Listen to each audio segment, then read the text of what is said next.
Hi guys, welcome back to EMCIQ. Today we are going to learn another topic of the grammar is relative pronouns.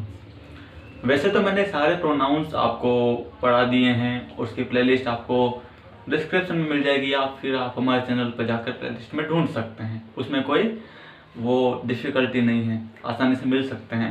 लेकिन according to your exam उसमें केवल relative pronouns दे रखे हैं, उनको हमें पढ़ना है। ओके और एग्ज़ाम में किस प्रकार आएंगी वो चीज़ इस वीडियो में हम क्लियर करने वाले हैं। तो इसमें आपके नंबर नहीं कटेंगे। क्यों नहीं कटेंगे? क्योंकि ये वीडियो आप देख रहे हैं।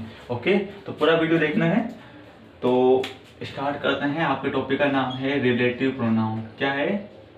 Relative pronouns. Relative pronoun. Okay ये हमारा टॉपिक का नाम है। जिसमें रिलेटिव प्रोनाउन में आपको एक चीज़ ध्यान रखनी है जो कि हमने ऑलरेडी सीख ली है, फिर भी एक बार ध्यान रखना है कि हमने सीखा था हु। ओके हु मीन्स क्या होता है? कौन। विच यानी क्या होता है? विच यानी होता है कौन सा। फिर नेक्स्ट है हुज। हुज का मतलब होता है कोई भी चीज़ है वो किसकी है, मतलब ओनरशिप किसकी है, वो चीज़ डिस्क्राइब करने के लिए। यानी कि ये मार्कर किसका है? ये मार्कर मेरा है। उस marker is this, it is mine. Okay next one is home. Home यानी कि किसके बारे में जो बात कर रहे हैं। राज इज होम आई टीच। राज वो है जिसको मैंने पढ़ाया। वेयर। वेयर मतलब कहाँ। and what and that. Who, which, whose, whom, where, what and that. ये है रिलेटिव प्रोनाउंस जो कि आपके एग्जाम में आने वाले हैं। ये है आपका रिलेटिव प्रोनाउन जिसको हम बोलते हैं आरपी। आरपी मतलब relative pronouns. Okay pronouns. Okay कोई दिक्कत नहीं है। पहली चीज इसका मतलब क्या है? हु। विच यानी किसका। हु यानी किसका। विच यानी कौन सा। हु यानी किसका। हु यानी कौन, मतलब जिसके बारे में बात कर रहे हैं। वे यानी कहाँ। वोट यानी क्या। और डेट यानी जो। ओके ये चीज है। अब रिलेटिव प्रोनाउन में इनका जो मतलब होता है वो चेंज हो जाता है। जब भी एग्जाम में क्वेश्चन के बाद क्वेश्चन मार्क दिखाई देता है, जो भी क्वेश्चन दे रखा है और जो सेंटेंस दे रखा है उसमें, और उसके बाद आपको क्वेश्चन मार्क दिखाई देता है, तो इन सब का मतलब निकलता है के से। किससे? के is the biggest part of it, because इससे ही क्वेश्चन की प्रोनाउंसिएशन स्टार्ट होती है। यानी कि हु यानी कौन, कैसे स्टार्ट हो रहा है, कौन सा, किसका, मतलब किससे, किसके लिए, वे यानी कहाँ, वोट यानी क्या, डेट यानी जो। इसको छोड़ के मतलब सबका मतलब के से निकल रहा है। सबका मतलब के से निकल रहा है। वही चीज जब रिलेटिव प्रोनाउन में आती है तो सबका मतलब निकल जाता है जे से। के रिप्लेस हो जाता है अपना जे के साथ। ये होता है इंटरचेंज। के साथ जे प्रोनाउंस होता है। जैसे हु यानी जो। विच यानी जिसका। हु विच मतलब जिससे हम बात कर रहे हैं। विच यानी कौन सा, जिस, जो। और हु यानी किसका, जिसका। हु यानी जिसे। किसे आपने किसको पढ़ाया? मैंने जिसे पढ़ाया वो भी डॉक्टर है। और वेयर यानी कहाँ, वो हो गया जहाँ। वोट यानी क्या, वो हो गया हमारा जो। एंड डेट का तो जो होता ही है, आप सभी को पता है। तो ये चीज़ आपको बेसिकली समझनी है।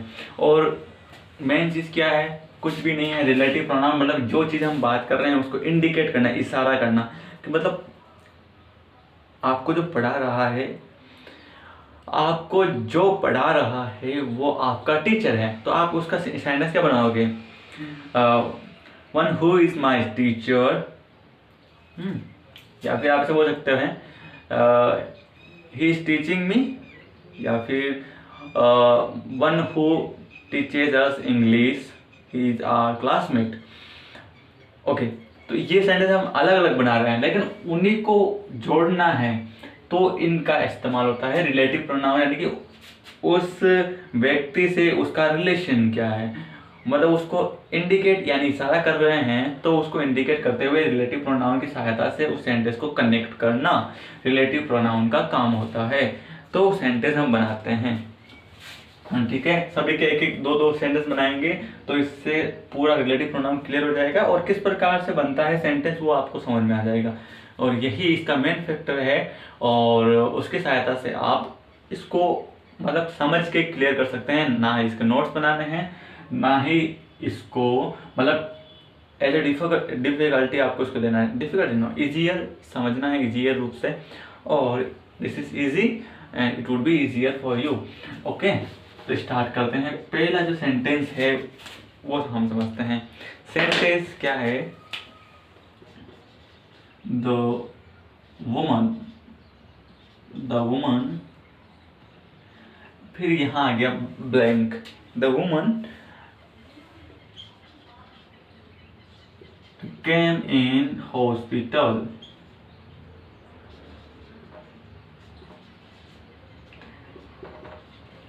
is a patient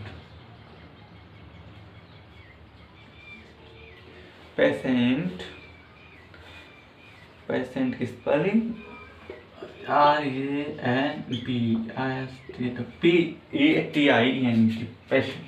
okay, the woman came in hospital is patient. जो वुमन हॉस्पिटल में आई है वो पेशेंट है। अब जो पेशेंट है तो उसको डिस्क्राइब करने के लिए यहां हम लगाएंगे हु। यहां हम क्या लगाएंगे? Who. The woman who come in hospital.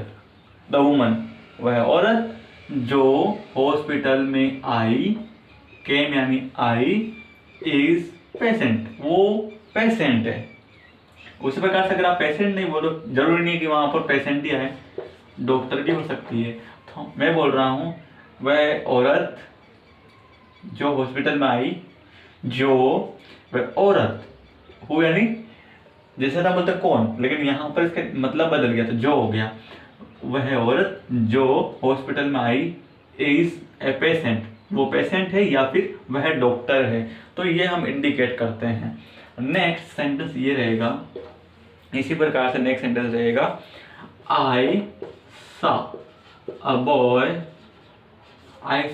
Boy. यहां पर मैंने ब्लैंक दे दिया। was trying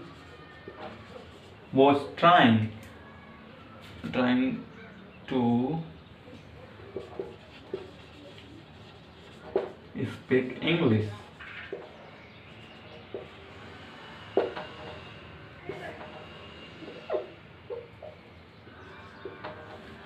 I saw a boy, मैंने एक लड़के को देखा जो इंग्लिश बोल रहा था। तो उसको कनेक्ट करने के लिए सीधा आपको क्या रखना है? Who, WHO।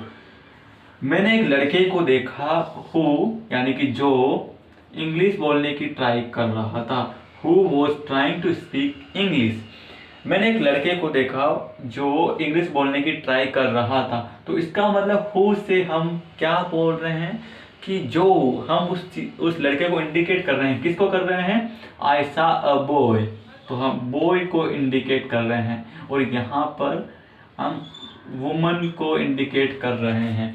तो ये किसके लिए रिलेटिव प्रोनाउन हुआ? बॉय के लिए। यहाँ पर ये हो किसके लिए हुआ?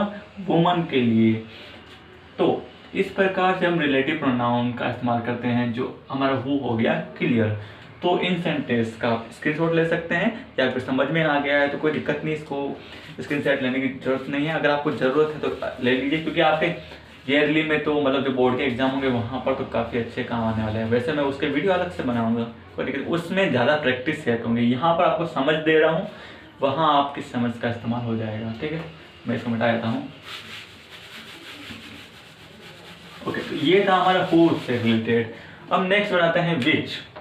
ओके, तो विच का सेंटेंस है, पहला सेंटेंस है I purchased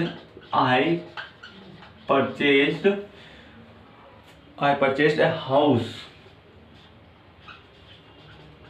I purchased a house, यहां हो गया ब्लैंक,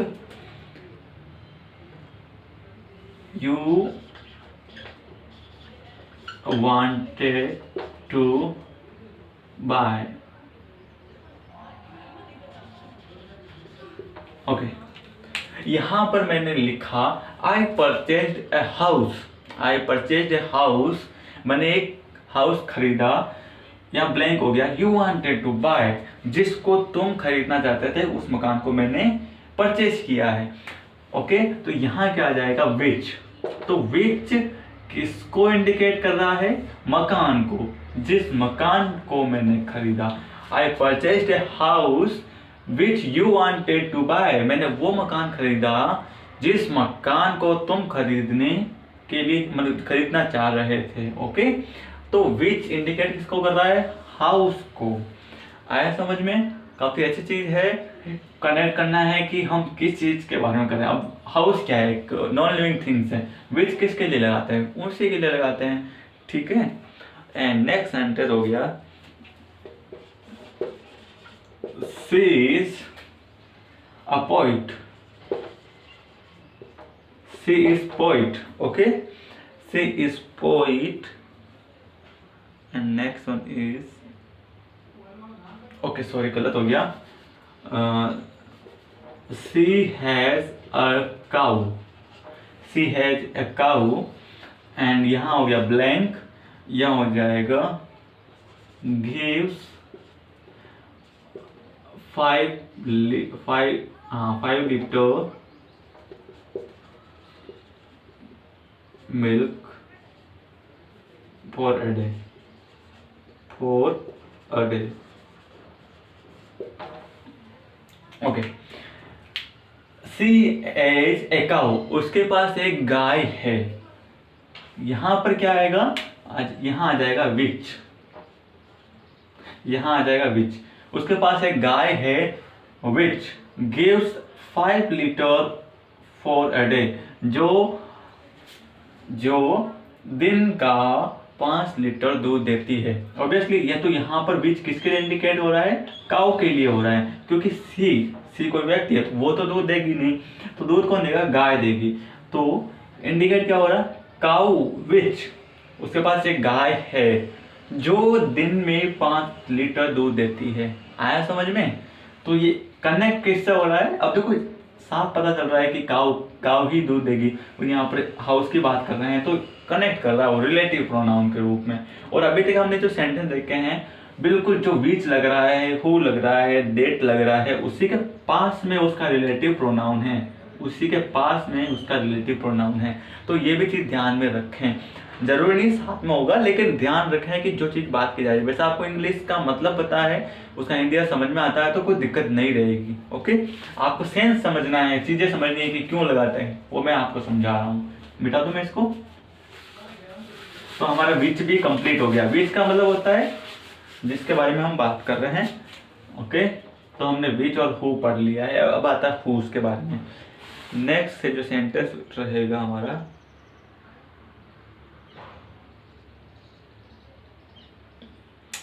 मुकेश। पहला गया Mukesh. Mukesh is a poet, या ब्लैंक छोड़ दिया मैंने। Mukesh is a poet. Okay, works are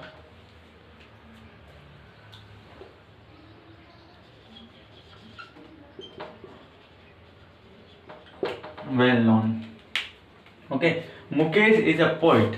Mukesh एक कवि है, मतलब तो कविता बोलता है, कविता लिखता है। मुकेश एक कवि है। और फिर यहां आ गया works are well known. Okay, अब यहां क्या आ जाएगा, हुज। मुकेश एक कवि है, हुज जिसका जो वर्क है वो वेल नोन है, जिसका वर्क है वो वेल नोन है। तो वो इंडिकेट किसको कर रहा है, पोइट को, क्योंकि किसके वर्क वेल नोन है, पोइट के वर्क वेल नोन है। और पोइट किसको इशारा कर रहा है, मुकेश को इशारा कर रहा है। तो इनडायरेक्टली हुज किसके लिए लग रहा है, मुकेश के लिए लग रहा है। समझ में आया? तो पास में ही मुकेश वह पोइट है, या फिर मुकेश पोइट है जिसका वर्क वेल नोन है। वेल नोन यानी कि जानी मानी चीजें हैं, उसका जो वर्क है जाना माना है, सभी उसको जानते हैं। ओके, सेकंड सेंटेंस है I have a car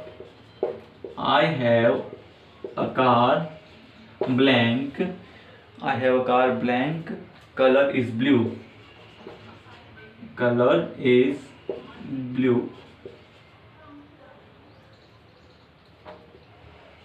okay, एक सेंटेंस साथ में और लिख देता हूं मैं। आवर कंट्री इज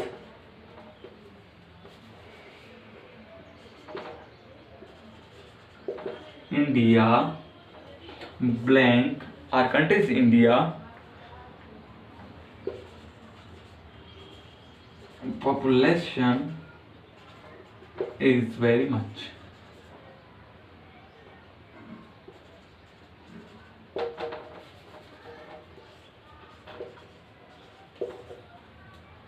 क्या हो जाता है। ओके, सेकंड सेंटेंस इस प्रकार है आई हैव कार, मेरे पास एक कार है, कलर इज ब्लू। अब मेरे पास एक कार है, कलर इज ब्लू मैच नहीं हो रहा, तो मेरे पास एक कार है जिसका रंग ब्लू है, जिसका कलर ब्लू है, तो यहां क्या आ जाएगा, whose. Okay, I have car whose colour is blue, जिसका कलर क्या है, ब्लू है। तो ये किससे कनेक्ट हो रहा है, कार से। कार का कलर ब्लू है। और यहाँ पर पॉइंट की बात हुई, और पॉइंट कौन है, मुकेश है। तो ध्यान रखना, ये हुज कार है, कार को आप इससे कनेक्ट मत कर देना, आई से कनेक्ट हम नहीं कर सकते हैं, क्योंकि मैं तो कार नहीं हूं ना।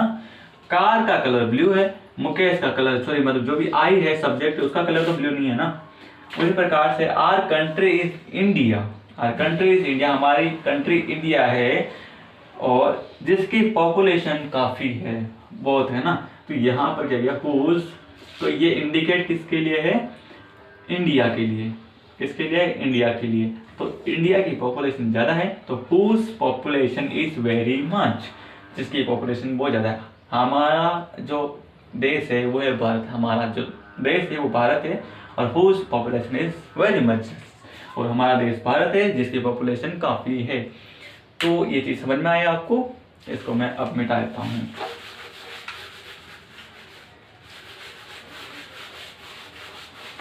ओके, तो हमारे 3 टॉपिक क्लियर हो गए, हो गया, विच हो गया, हुज हो गया। अब आते हैं होम पर आते हैं। होम पर क्या सेंटेंस हो सकता है, हाँ, he is a boy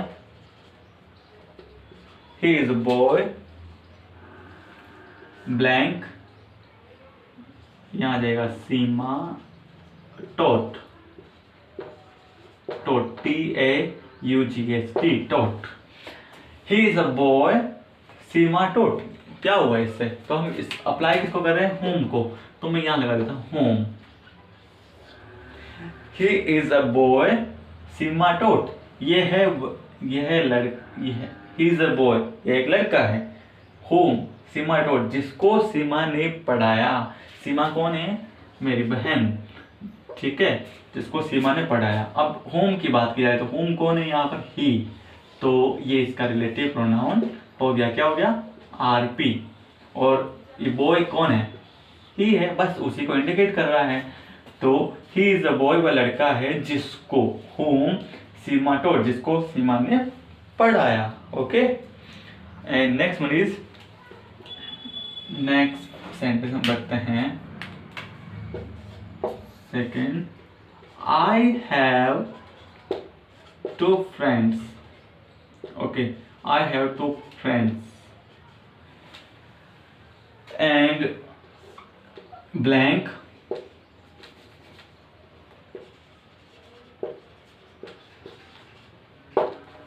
I have 2 friends. Believe on. तो एक second, I have 2 friends I believe on। तो यहाँ क्या हो जाएगा, whom। यहाँ क्या हो जाएगा, मेरे पास 2 फ्रेंड है, I have 2 friends। मेरे पास 2 फ्रेंड हैं, whom I believe on, जिन पर मैं विश्वास करता हूँ। तो whom I believe on, तो ये whom वाला कॉन्सेप्ट क्लियर हो गया है। फिर हम आते हैं where का पहला कॉन्सेप्ट, मतलब कॉन्सेप्ट नहीं बोलेंगे, सेंटेंस। पहला सेंटेंस हुआ I will live where, I will live where you live, I will live where you live, I will live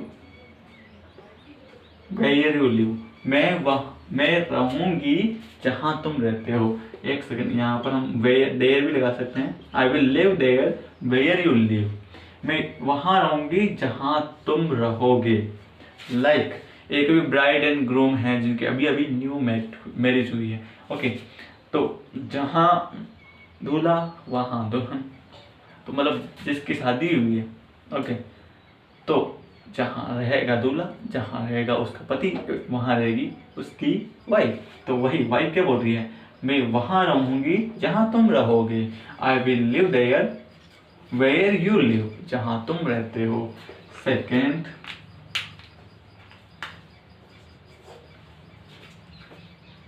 ये हो गया हमारा भाई, क्या है, यू नो दैट प्लेस,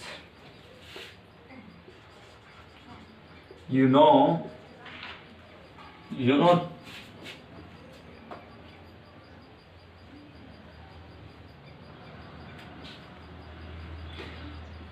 या फिर मैं लिखता हूँ डू यू नो, क्वेश्चन पूछ लेता हूँ ना, डू यू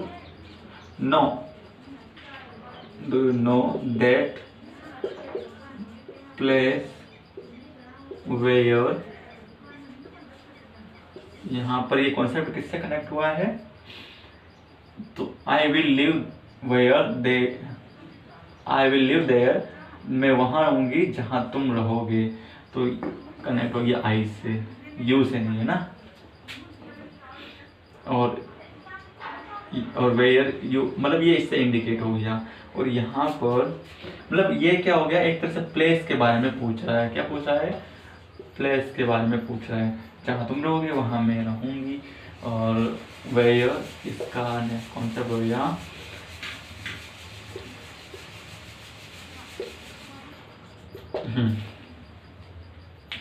तो ये प्लेस है, जहाँ कौन सा प्लेस, जहाँ अजय रहेगा उस प्लेस पे ये रहेगी। उस प्रकार से do you know that place where Ajay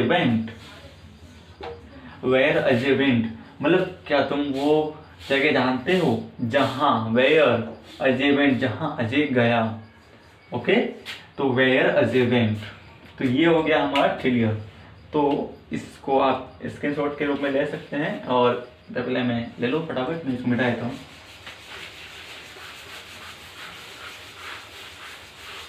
okay, तो यहाँ पर हमारा वेयर तक कंप्लीट हो गया है ऑप्शन। नेक्स्ट हम पढ़ते हैं vote and that. Okay, vote and that हम पढ़ने वाले हैं, तो vote, it was Sunday when, okay, तो व्हेन मैंने नहीं लिखा, व्हेन रह गया क्या, ओके, इसमें व्हेन और जोड़ दो। तो पहले हम अभी व्हेन को देख रहे हैं। It was Sunday when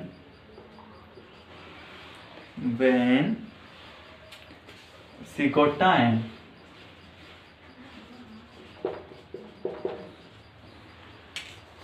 okay, तो ये व्हेन क्या हो गया, इट वॉज संडे, यहाँ पर ब्लैंक है ना, it was Sunday she got time, मतलब इट वॉज संडे, वो संडे था जब उसे समय मिला, उसे समय का मिला जब संडे था तब उसे टाइम मिला। तो ये संडे को इंडिकेट कर रहा है रिलेटिव प्रोनाउन। ओके, नेक्स्ट जो है sentence, I like you called me. हाँ, पहला सेंटेंस हो गया। सेकंड सेंटेंस को बताता हूँ। सेकंड ये हो जाएगा, You made a call to me.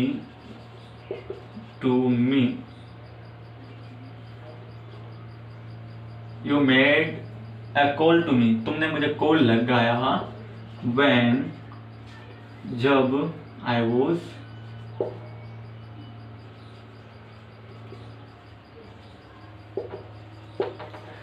when you made a call to me.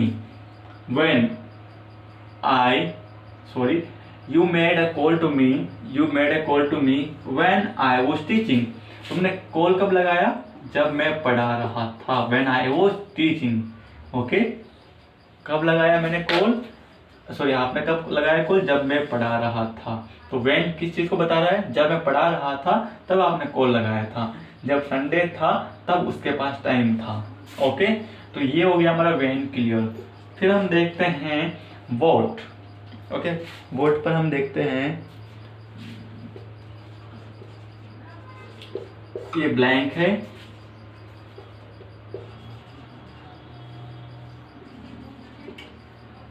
What you said is correct and इसका सेकंड हो जाएगा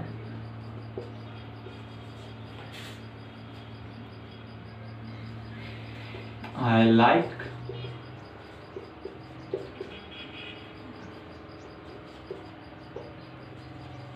like what you like most. Okay, यहाँ हम देखते हैं what you said. यहाँ क्या किया? what you said is correct. जो तुमने कहा वो करेक्ट है. तो what यानी किस चीज के बारे में बात कर रहे हैं? जो तुमने कहा वो सही है. जो तुमने कहा यानी कि what you said. ठीक है, यहाँ पर वो क्वेश्चन नहीं है. what you said. अगर मैं ऐसा बोलता what did you said तो गलत हो जाएगा. what did you say. तुमने क्या कहा. बट यहाँ क्या है? what you said. जो तुमने कहा इज करेक्ट, वो सही है. तो what you said मतलब what किसके लिए इस्तेमाल हो रहा है? that you said, जो आपने कहा. I like what you like most. I like, मुझे like क्या है? what that you like most. I like what you like most. जो तुम्हें ज़्यादा पसंद है वो मुझे like है. I like what you like most. मुझे वो चीज़ पसंद है जो तुम्हें काफ़ी पसंद है. what you like most. Okay, इसका स्क्रीनशॉट लें. फिर नेक्स्ट बताता हूँ मैं. अगर आपको समझ में नहीं आ रहा, डाउट है तो आप कमेंट करें, क्योंकि काफ़ी सिंपल चीज़ है. मैं एक चीज़ बता रहा हूँ आपको, है ना. मिटा देता हूँ मैं इसको.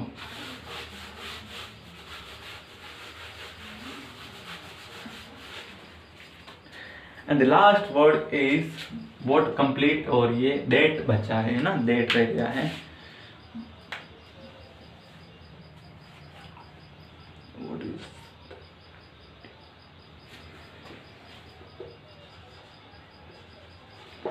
what is it?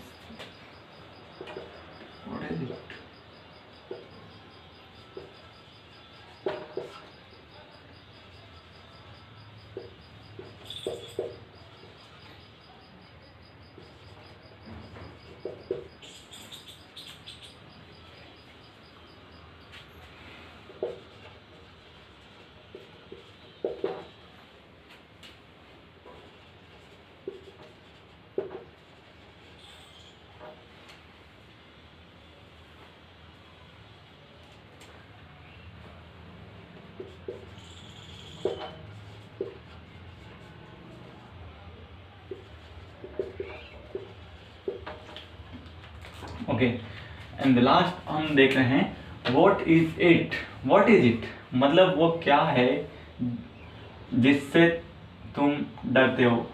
you afraid of, जिससे तुम डरते हो. तो that का इस्तेमाल किस लिए हो रहा है? जिससे. what is it, यहाँ पर what जिसका मतलब जो नहीं है, इसका मतलब क्या है. what is it क्या है ना. ऐसा क्या है. what is it that you afraid of, मतलब जिससे तुम डरते हो. that का इस्तेमाल क्या हो रहा है? जिससे. तो इसका मतलब जिससे है ना. और what is it that you afraid of, what is it that you are afraid of, what is it that you afraid of, तो दैट यू अफ्रेड ऑफ, तुम जिससे डरते हो वो क्या है, तो ये इससे कनेक्ट कर रहा है। और ये अफ्रेड कौन हो रहा है, मतलब एक सेकंड, अफ्रेड कौन हो रहा है, उल्टा घूम गया मैं, you. What is it that you afraid of, you afraid of that, वो क्या है जिससे तुम डरते हो, दैट का इस्तेमाल जिससे हो गया। ओके तो कंडीशन का इस्तेमाल है यहाँ पर वस्तु के बारे में, मतलब कोई फियर के बारे में, जो जिस चीज से पूछ रहे हैं। तो ये पहला क्वेश्चन समझ में आया। सेकंड ये लास्ट है, Mohan is my friend that, अब मोहन, यहाँ पर मोहन की बात हुई और यहाँ पर फियर की बात हुई, लेकिन दैट का इस्तेमाल सब जगह हो सकता है। तो Mohan is my friend, Mohan is my friend that dwells with me, जो मेरे साथ रहता है, ड्वेल यानी ड्वेल करता है, रहता है, लिव करता है ना, तो दैट ड्वेल्स विथ मी, मतलब मोहन इज माय फ्रेंड, ये इंडिकेट किसको कर रहा है, मोहन को। Mohan is my friend, Mohan मेरा फ्रेंड है जो मेरे साथ रहता है, दैट ड्वेल्स विथ मी, तो ये कनेक्ट हुआ। तो दैट किसी चीज के लिए भी हो सकता है, दैट अपने सब्जेक्ट के लिए भी हो सकता है, किसी व्यक्ति के लिए, है ना, किसी चीज के लिए। I like a movie that is superb, मतलब आई लाइक अ मूवी, मुझे एक मूवी पसंद है जो कि सुपर्ब है, सुपर्ब है ना। I like J Bhim, it is very mind boggling movie, J Bhim is a movie that is mind boggling. Okay तो यहाँ पर who is, was, whose, whom, where, what, that, when। Okay ज़्यादा एक्सप्रेशन नहीं लेना है, वो तो मैं स्पोकन इंग्लिश पढ़ाता हूँ, तो आपको अगर पढ़ना है तो संपर्क करें। और बापूनगर में पढ़ाया जाता है, वो तो छोड़ो, यहाँ पर फोकस करो, अभी आपको पढ़ाई करनी है। 12th बाद आप मुझे कांटेक्ट कर सकते हो, नंबर आपको मिल जाएंगे। ओके अगर आपको करना है तो नंबर है हमारे 9119384280। इनको जोड़ने पर जो नंबर आएंगे वो तो मेरे रहेंगे, फिर भी 9119384280 ये मेरे नंबर हैं, स्क्रीनशॉट ले लेना। इसको मिटा दे रहा हूँ मैं, पूरी क्लास में रहेगा तो अच्छा नहीं लगेगा ना। तो वो स्पोकन इंग्लिश के लिए वो 12th के बाद में, जब भी आप 10th पास करते हो, 9th पास करते हो, एग्जाम के बाद में जब भी छुट्टियाँ हों, ठीक है। तो हु विच जो भी सेंटेंसेस हैं, तो इनका इस्तेमाल क्या से स्टार्ट नहीं हो, रिलेटिव प्रोनाउन में जब भी यूज होंगे तो उनका मतलब जय से निकलेगा, जो मतलब जिसकी, कौन है, जो है, कौन सी है, जो है, हुज किसका है, जिसका है, हुम कौन है, जो है, वेयर कहाँ है, जहाँ है, वोट क्या है, ये है, दैट जो है ना कनेक्टेड, जो वो तो अभी बता ही दिया आपको, और व्हेन कब का, जब। तो आज की क्लास में हमने रिलेटिव प्रोनाउन सीखा है, और ये रिलेटिव प्रोनाउन का टॉपिक छोटा है, लेकिन नंबर वही मिलेंगे आपको जो हमने टेंस में पढ़ा है। और यहाँ पर टेंस वही फॉर्मेलिटी नहीं बोलेंगे, वही भूमिका निभा रहा है, भूमिका ज़्यादा हिंदी नहीं हो गया, वही चीज़ इंडिकेट कर रहा है कि आपको अगर टेंस आते हैं तो ये क्लियर है, क्योंकि मैंने वहाँ पर भी चीज़ ये पढ़ाई है, क्वेश्चन टैग में भी पढ़ाया है। और so in this video it is enough to learn, and next video में हम पढ़ेंगे next part of the grammar, और 10 तारीख से पहले आपके वीडियो सारे अपलोड हो जाएंगे। So till then bye bye, thank you so much.